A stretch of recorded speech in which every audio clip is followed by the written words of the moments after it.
Hello, hello. Good morning, good afternoon, and good evening. How are you doing, Brian? What's up, Andy? Doing well. Doing well. What a day for crypto we've just had due to one big decision from the SEC, huh? Yeah, exciting day, exciting day. So, over here on this side, we're Thursday, the January 11th, and January 10th on the other side. And so, what an interesting day! What an interesting day. Well, I actually woke up to the news, so it happened when I was sleeping.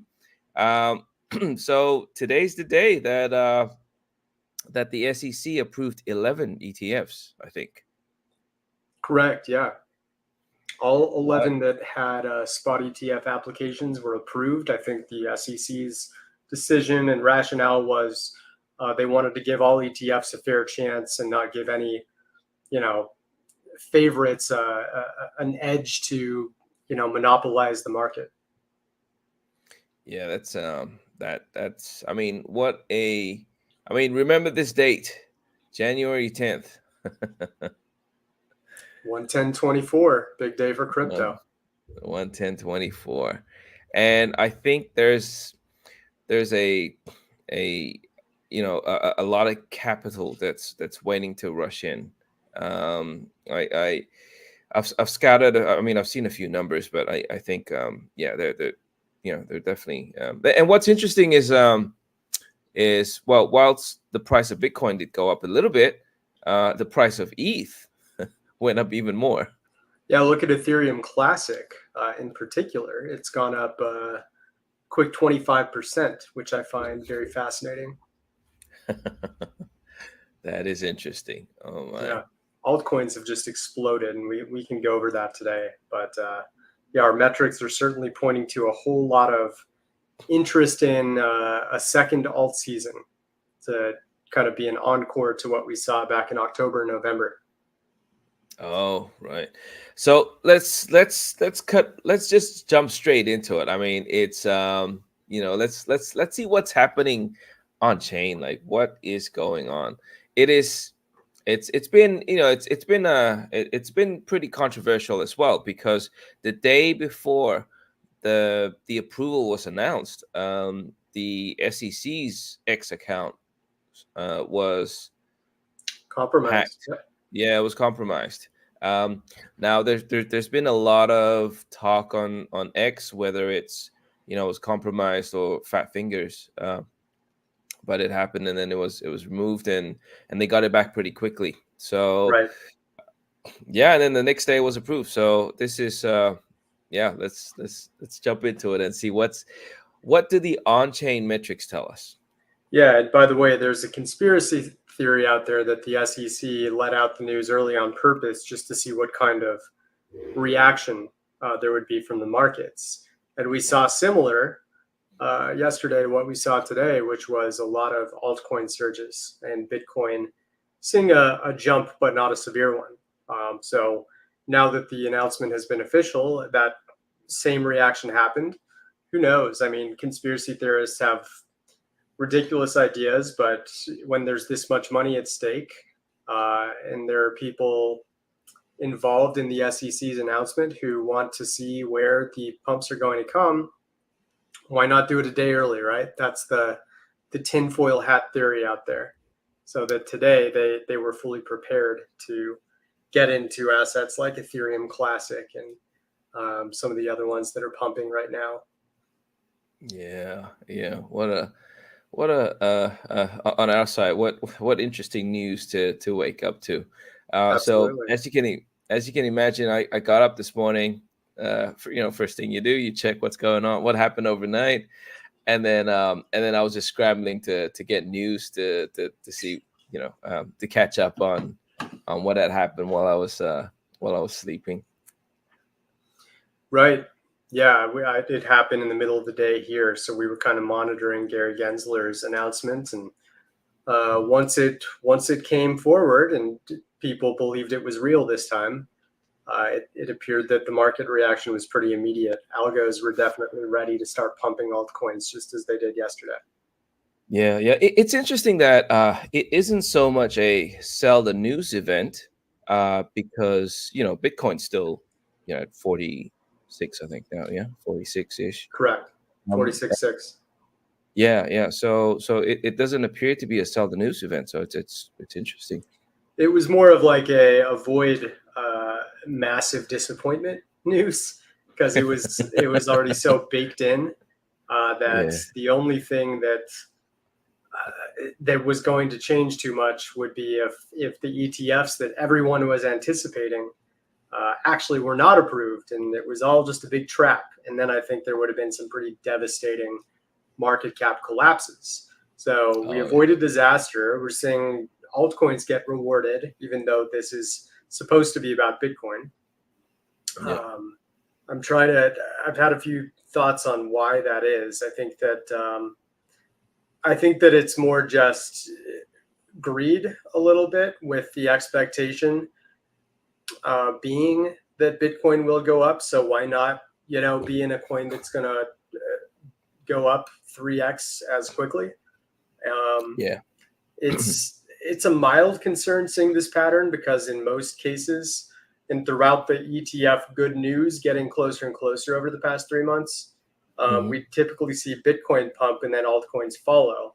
Well, now that we saw this news, it was altcoins pump immediately, Bitcoin trickles up a tiny bit, and now it's kind of flattened out as I'm looking at the charts as we speak. But as I'm showing our data screener here, I mean, the profits are enormous. This is one of the biggest, especially on a rapid scale, one of the biggest 6-hour pumps that we've seen in the past couple of years. The last time I really saw individual days that looked like this might have been late 2021, back when we were in full-on euphoria mode, and every meme coin that was announced was getting pumped to oblivion.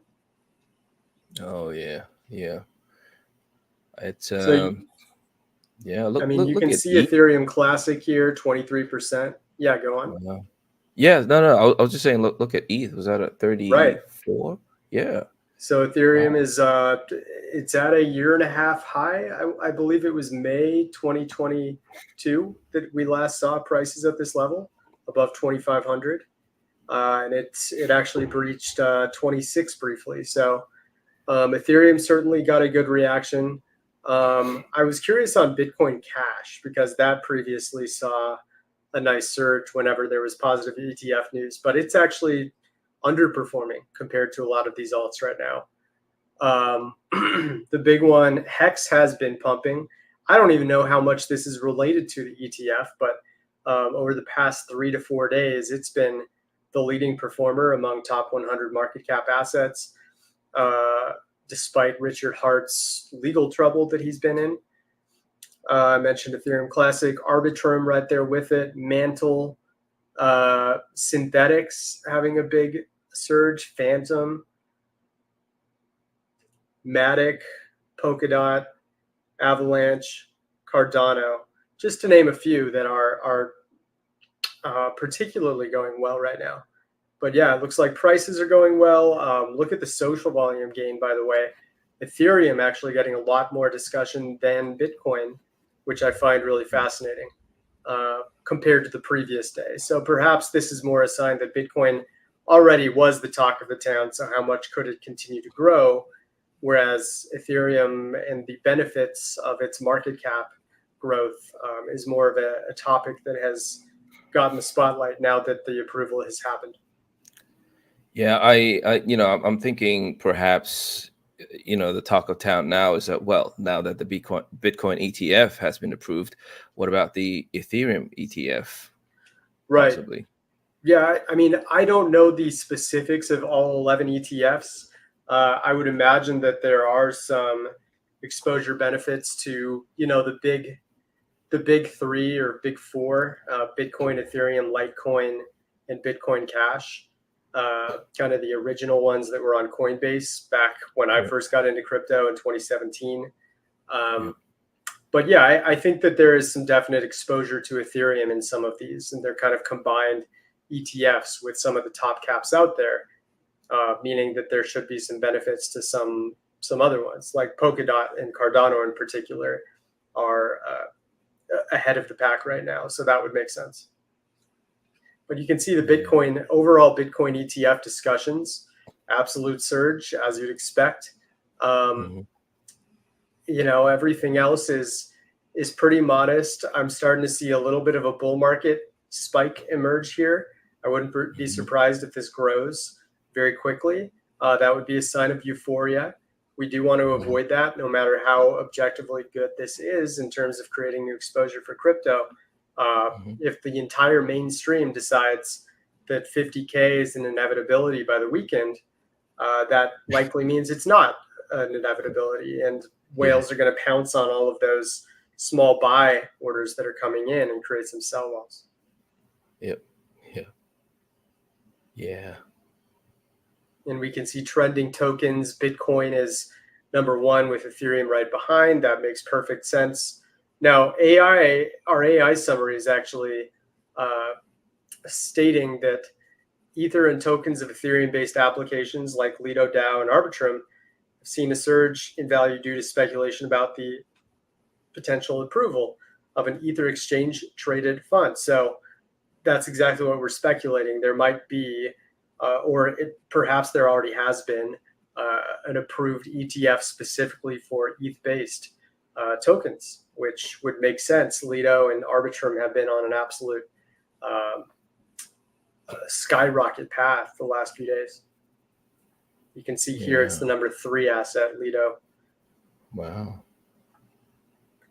So lots and lots of individual stories. Bonk is starting to heat up again.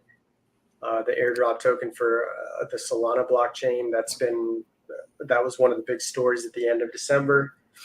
And then looking at some of the metrics right now, we'd like to see that Bitcoin's sharks and whales pick things up. We don't have, actually, let me do a quick refresh to see if it's updated. It usually updates right around this time as the day closes.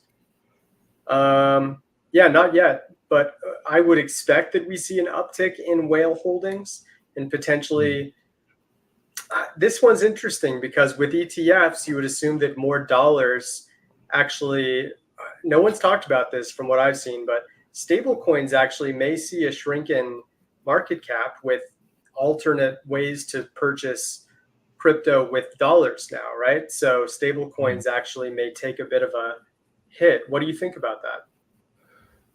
Oh, that's interesting. I guess for the institutions who don't deal with crypto on a daily basis, it definitely makes sense to just use existing market mechanisms to get exposure into, Bitcoin, into an asset class where they normally would not have, and that the level of trust in the existing market mechanisms is already there. It's been there for 500 years. So I guess I guess you're right.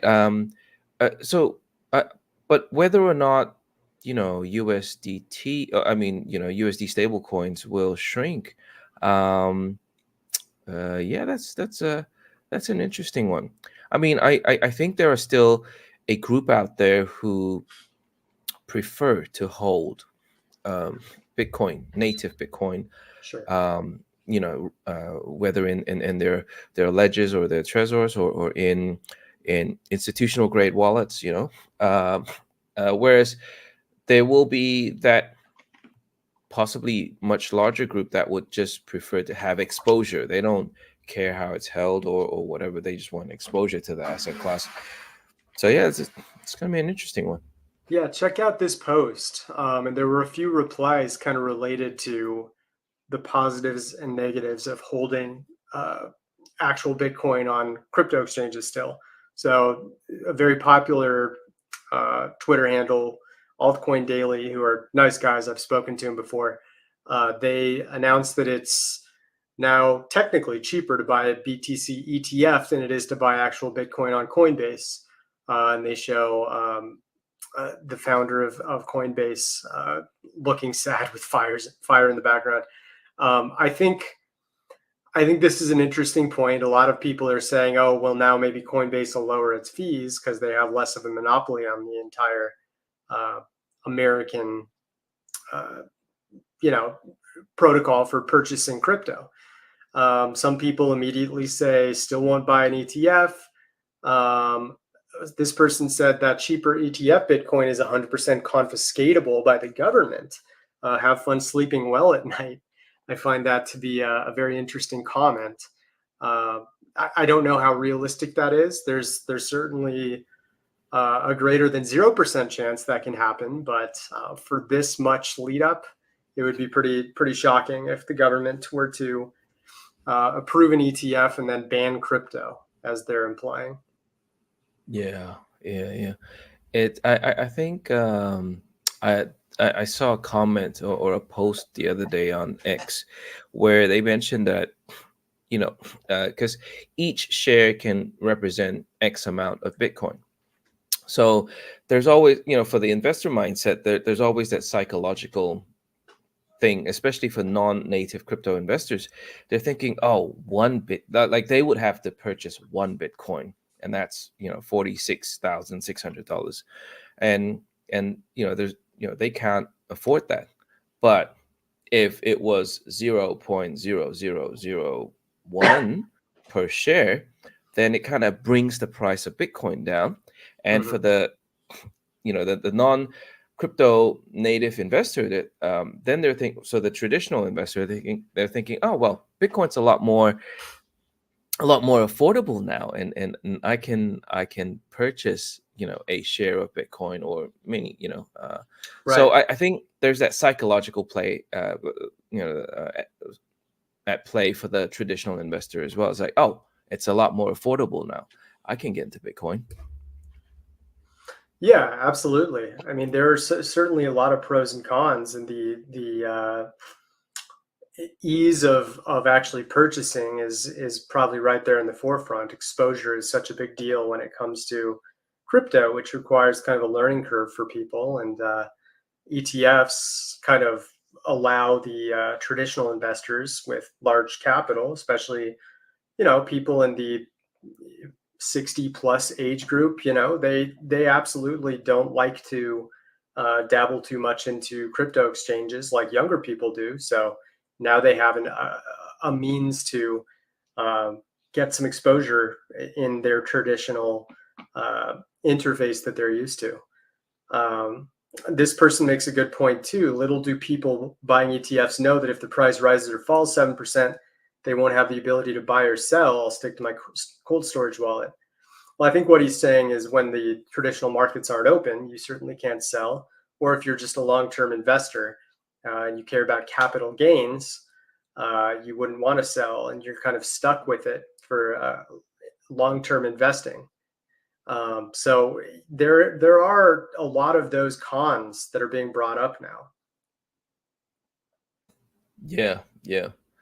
um I'm inclined to think that a lot of the cons that are brought up are probably by native crypto investors who Oh are yeah, very undoubtedly. familiar. They're very well versed with how to navigate crypto, whereas the ETFs will have a different target market. It's for the traditional investors who they have their traditional real estate, they've got stocks, and then now they want some exposure to crypto, a percentage Right. of their investment portfolio to crypto. And so this is just a mechanism that, as you mentioned, that they're used to. So it's a no-brainer. Yeah, I'll just have X% of my portfolio in Bitcoin ETFs, and that's it. They have their exposure and they're happy, and they just go about their day. Exactly. Yeah.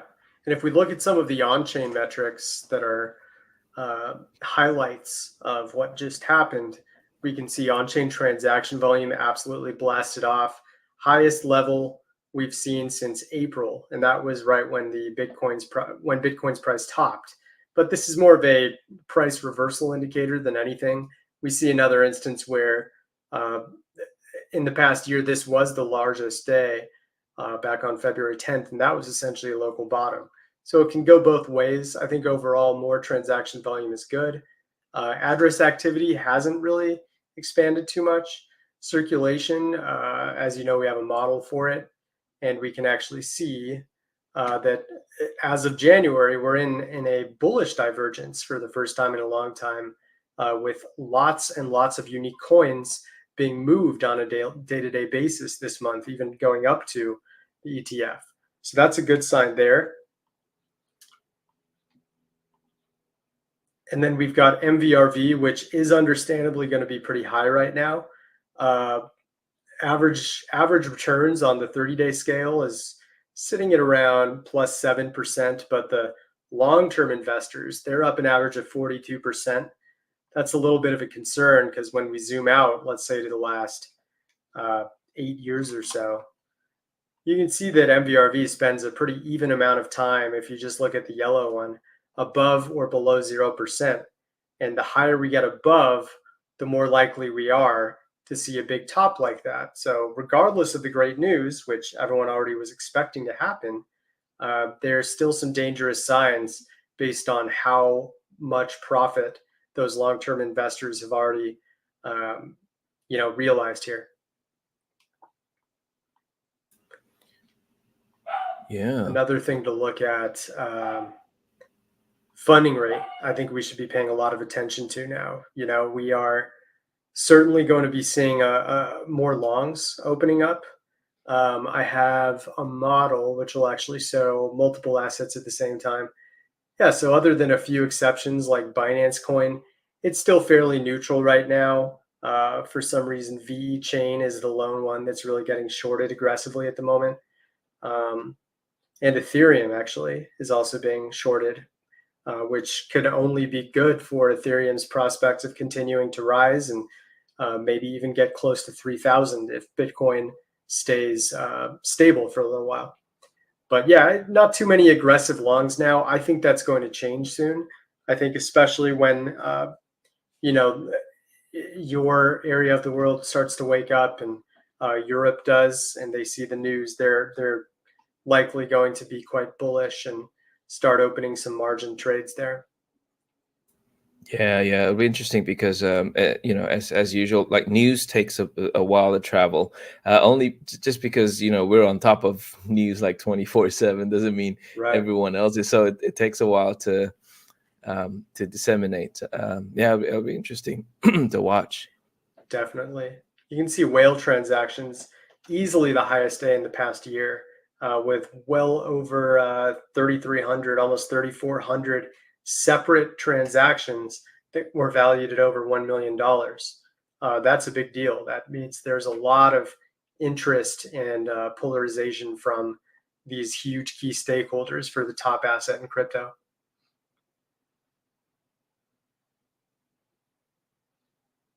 And I wouldn't be surprised if the mean dollar vested age line here, this continues to go down. This is a great metric because when the average age of investments are moving down, that's a sign that the network is becoming less stagnant. More older coins are being moved and put back into circulation. And that had been the case going back to really at the beginning of this bull rally back in mid-October. And you can see how much the price has taken off ever since this line started to move down here. Tons of realized profits, pretty expected there. I would probably expect that the supply and exchanges might start to tick up. I'm curious what you think on this too, Andy, but naturally, I think ETFs aren't just going to be brand new investors. It's going to be current investors of Bitcoin who can now say, oh, good, I don't have to hold risky actual Bitcoin. I can invest in the ETF, and they're going to move some coins back on for the purpose of selling them and then buying the equivalent amount in ETFs. What do you think about that? Yeah. I think that's a valid point. I think for institutional investors who are investing either for treasury or for their clients, so say an asset management company, they obviously would prefer the ETF because it's a mechanism that they're used to, and it's there's legal recourse, and it's just something that they know, Mhm. rather than messing about with private keys or multi-sig wallets and stuff Right. to ensure safety of their assets. So they can outsource the security of their assets to via the holding ETFs instead. So I think there will be a large or larger, for those investors, they if they were holding Bitcoin, I think you're right. There's a likelihood that they may move on from holding actual coins to holding ETFs. Whether they'll do 100% of that, I'm not sure.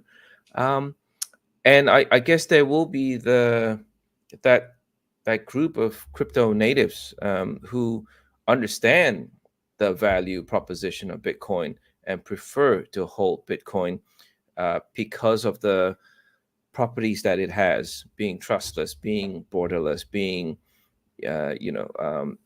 neutral. But I think with the approval of the Bitcoin ETFs, the wall of money that will be coming in will not be crypto natives. It'll be Mhm. moms and pops. It'll be the institutions. It'll be treasuries even.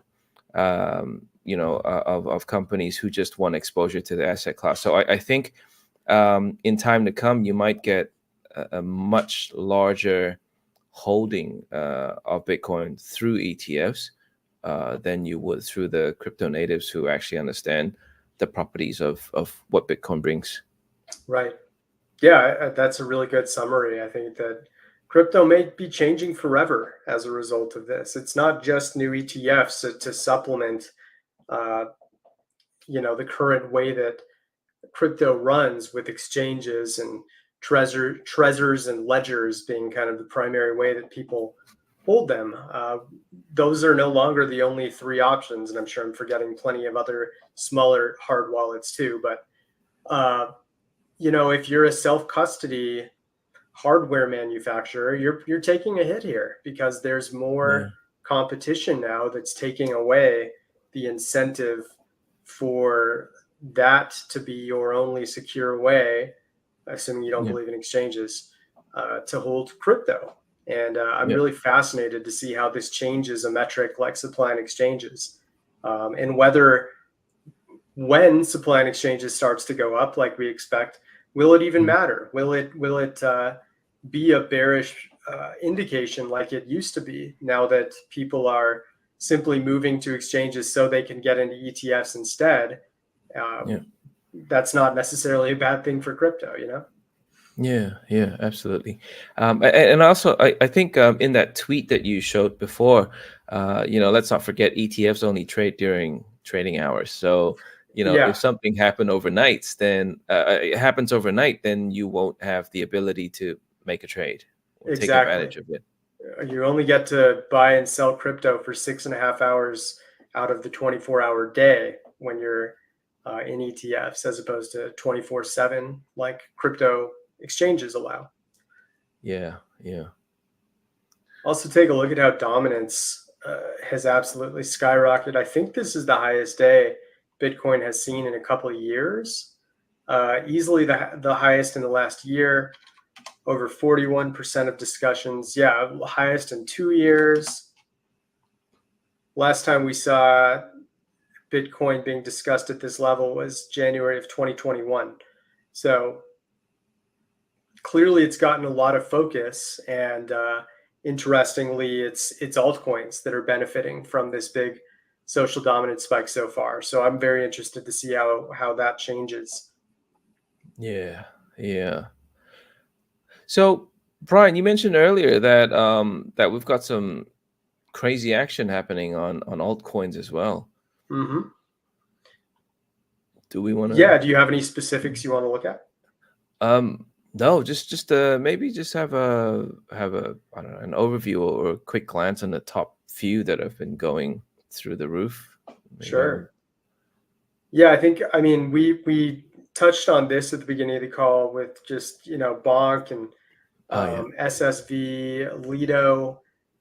REQ and Ethereum Classic, which will probably be showing up on this top 10 tomorrow because it's still pumping at the time of this call. But I think a good way to understand whether we're going to see continued altcoin dominance or more Bitcoin dominance is if we go to our search over here and we look at, if we look at terms like alt or alts or altcoin or altcoins or alt season. It's a pretty good group of keywords that kind of show the trading crowd's enthusiasm right now for altcoins. And yeah, I mean, I'll just take off social dominance, look at volume for a minute. This is the second highest spike we've seen in the past 3 months. Clearly, people are interested. You can see in most cases, these big spikes actually stop the surge in crypto temporarily. Sometimes it just flattens out for a while. Sometimes it's a complete reversal. If we go back further, give it a moment. This was when Twitter's API changed, so that's why you see a big drop off there. But yeah, I mean, it's kind of hard to see, but this green corrected right when this altcoin season spike happened in April. There was even kind of a halt to crypto for a few weeks back in March when you saw a bunch of altcoin euphoria. So I think one thing we need to keep a very close eye on is the amount of altcoin euphoria that's currently going on that can make or break whether this is a rally that lasts another couple months like we saw in October or November, or whether it's going to be a very temporary phenomenon that was kind of predictable based on what we saw yesterday with people's reaction to the fake news and altcoins going off. We're seeing that happen again today now that the news is real. And I think it's so interesting. It's so easy to say, oh, you know, this is now an inevitability that all market caps are going to be huge and 2024 is going to be one of the biggest years ever. But we've seen so many times with the Litecoin halving, with the Ethereum merge, you know, everything goes smooth and exactly how the crowd expects. And then the weeks following or months following are tremendous disappointments in price action. So this is certainly a different type of news than those two examples, but I would still be a little bit cautious if the entire universe believes that this is a positive event and crypto is now going to just double in the next few months. Yeah, absolutely. That's absolutely. I fully agree. You should never be too confident to think that something's going to happen. Like it's. I mean, that's what Mr. Market's there for. Right. Yeah. But objectively, it's still good news that there's more exposure to crypto. If you're a fan of crypto in general, and you can handle whatever short-term price swings we see, long-term, this looks like a good sign that crypto is going to be adopted much more quickly and efficiently than it would have been if the ETFs were not approved. Absolutely. I think in general, if you zoom out, it is a positive for crypto markets. I think for the first time, I mean, there have been other ETP products that were launched on other, stock exchanges, but the U.S. market being the largest stock market in the world, it's clearly a positive sign that crypto has pretty much just gone mainstream. Like it's a momentous day. It's the beginning of going mainstream, really. Of course, for the some crypto enthusiasts who may not like that because it goes against the belief system, I guess, the decentralization. That's right, because it just means that there will be centralization of holding of Bitcoin. Right. But it is what it is, and I think the beauty about Bitcoin is if you want to go the centralization route, then buy an ETF. If you want to hold your own Bitcoin, you still can. So That's you exactly can do what I was gonna both. Yeah, you Yeah, got both yeah, options. It's not like that's one is right. going away. It's Yeah, just yeah, exposure for now. Some people think down the road, now that it is centralized, the government will have the U.S. government in particular will have a much stronger opinion and regulations coming toward, Coinbase and Gemini and other existing U.S. crypto exchanges. But that remains to be seen. yeah, yeah, yeah. So overall, I think it's a win for crypto. I think it's a pretty big win, and it's great that we got here. Um, and really, having choices is never a bad thing for the consumer or for the investor. Right. Exactly. Yeah. Couldn't agree more. I think this is an awesome, awesome development for crypto, and I can't wait to check in with you next month and see just what kind of impact the SEC's decision had. Yeah, absolutely. And what a day to have our call. Like, it just We happened timed it today. we Yeah. knew it as this is exactly what we planned. Yeah, yeah, that's right. All right. Well, it's been great. It's been great, Brian. Thank you for Always. coming on as usual. Thank you. Yeah, always a pleasure, Um, Andy, and hope you and your community have a great rest of your week. Thank you, and you too, Brian. All right, All right. guys. Take Take care. Till care. next time. Till next time. Bye bye.